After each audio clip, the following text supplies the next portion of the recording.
Assalamualaikum warahmatullahi wabarakatuh. Perkenalkan, nama saya Aksal Muhammad Thorik dengan NIM 933411420. Saya akan menyampaikan materi munasabah. 1. Pengertian munasabah. Munasabah secara etimologi berarti kecocokan, kesesuaian, dan kepantasan. Kata munasabah secara etimologi menurut As-Suyuti berarti al-musakalah, keserupaan, al-mukhabarah, kedekatan, sedangkan menurut terminologi dapat didefinisikan sebagai berikut.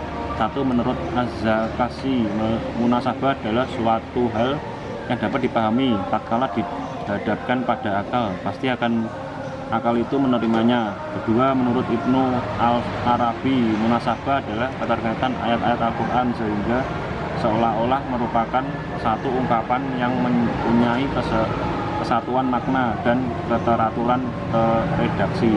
Yang kedua, sejarah dan perkembangan ilmu munasabah. Sebenarnya pengetahuan tentang teori korelasi munasabah ini tampaknya berawal dari kenyataan bahwa sistematika Al-Quran sebagaimana terdapat dalam Mushaf Utsmani sekarang tidak berdasarkan atas fakta kronologis turunnya. Sehubungan dengan ini, ulama salaf berbeda pendapat tentang urutan surat di dalam Al-Quran. Yang ketiga, macam-macam ilmu munasabah. 1. Munasabah antar surat dengan surat sebelumnya. As-Suyuti menyimpulkan bahwa munasabah antar surat 1 dengan surat sebelumnya berfungsi menerangkan atau menyempurnakan ungkapan pada surat sebelumnya. Yang kedua, munasabah antar nama surat dan tujuan diturunnya. Setiap surat memiliki tema pembicaraan yang menonjol. Hal tersebut tercermin dalam nama-nama surat seperti Al-Baqarah, Al-An'am, surat Yusuf, dan surat Jin, Al-Jin. Yang ketiga, munasabah antar bagian suatu ayat. Munasabah yang berbentuk pola munasabah al-tandadat berlawanan. Yang keempat, munasabah antar ayat yang letaknya berdampingan. Munasabah jenis ini ada yang terlihat jelas namun ada juga yang tidak. Yang kelima, munasabah antar suatu kelompok ayat dan kelompok ayat di sampingnya. Dalam munasabah antar fasilah, pemisah, dan isi surat Al-Baqarah ayat 1 sampai ayat 20, misalnya Allah memulai penjelasannya tentang kebenaran dan fungsi Al-Quran bagi orang-orang yang bertakwa. Yang keenam, munasabah antar fasilah, pemisah, dan isi surat. Munasabah ini mengandung beberapa tujuan tertentu seperti menguatkan makna yang terkandung dalam suatu ayat.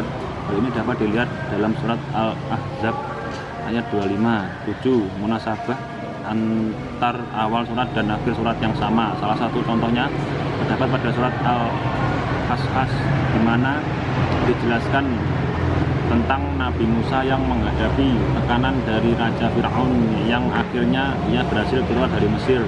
Dan yang terakhir, ke-8, munasabah antar penutup suatu surat dengan awal surat berikutnya. Sekalipun tidak mudah untuk menemukannya, setiap awal surat akan ada munasabah dengan akhir surat yang sebelumnya. Berikut adalah contohnya dalam surat Al-Faqid ayat 1. Keempat, metode menentukan munasabah.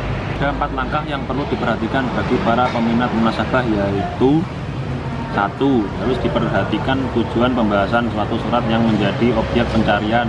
Yang kedua, memperhatikan uraian ayat-ayat yang sesuai dengan tujuan yang dibahas dalam surat. Yang ketiga, menentukan tingkatan uraian-uraian tersebut, apakah ada hubungannya atau tidak. Yang keempat, setelah kita memahami uraian-uraian ayat, maka kita mulai menentukan tingkatan uraian-uraian tersebut sehingga sampai pada kesimpulan bahwa ayat atau surat ini mempunyai atau tidak mempunyai hubungan satu sama lain. Dan yang terakhir, dalam mengambil kesimpulannya hendaknya memperhatikan ungkapan-ungkapan bahasanya dengan benar dan tidak berlebihan. Demikian materi yang saya sampaikan. Bila ada kurangnya saya mohon maaf. Wassalamualaikum warahmatullahi wabarakatuh.